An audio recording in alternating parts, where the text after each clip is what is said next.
Camera set. Action! Well, I knew it was Chiwetel. I've been watching him for a long, long time.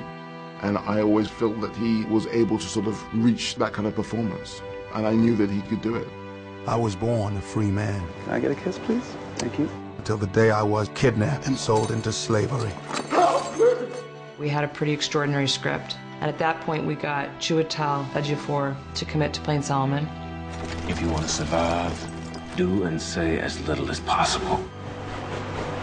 Well, I don't want to survive. I want to live. Chiwetel got on board, and there was never another Solomon. Pick that cut!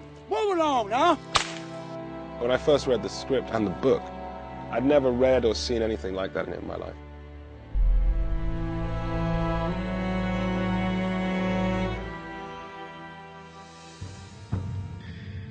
The book as a template is so useful as a way of trying to understand this character and this time.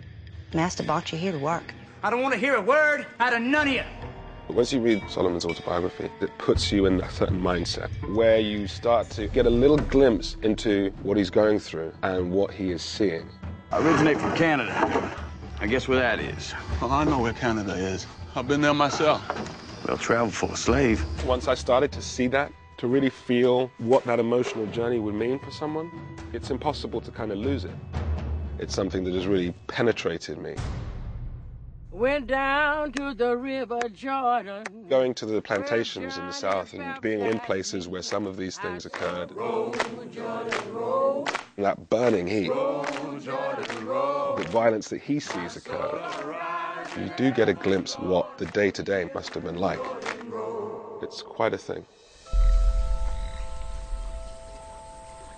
Chiwetel conjures up the most profound empathy, not just because of the situation. There's something about him and what he transmits as an actor that's just very, very earnest, very vulnerable, very sharp, and you really care for him. Working with Chiwetel, who's very experienced and a great actor, been a fan of his work for a long time, so bright and so just ready. It's kind of incredible. The confidence and poise and prep is really impressive.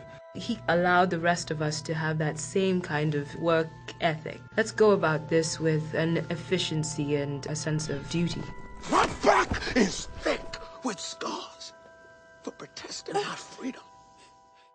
Watching Chiwetel was, to me, a masterclass in subtlety and in nuance, because he did have this 12 years of his story to tell, and starting in one place, and I was able to see all of it just alive in him. You can't imagine how difficult it was to do what he had to do. He's in every scene. Emotionally, as an actor, it's a rigorous workout. I worked with a dialect coach and strove to indicate the passage of 12 years to the hair, makeup, voice, physicality. He became very much in depth into Solomon, and that was impressive to see. Days ago, I was with my family, in my home.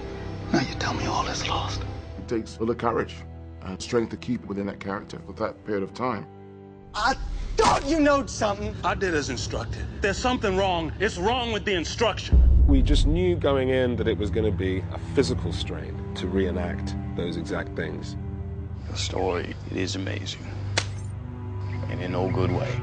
You come here. Master, I said come here! But it felt it was such a strong part of the story. I will survive! I will not fall into despair! I will keep myself hardy till freedom is opportune! It was tough sort of emotionally and physically, but every day there was a sense of really connecting to Solomon and his story. And reenacting something that he went through and trying to reenact it in the detail that he describes it was something that really was very important to me. It would be an unspeakable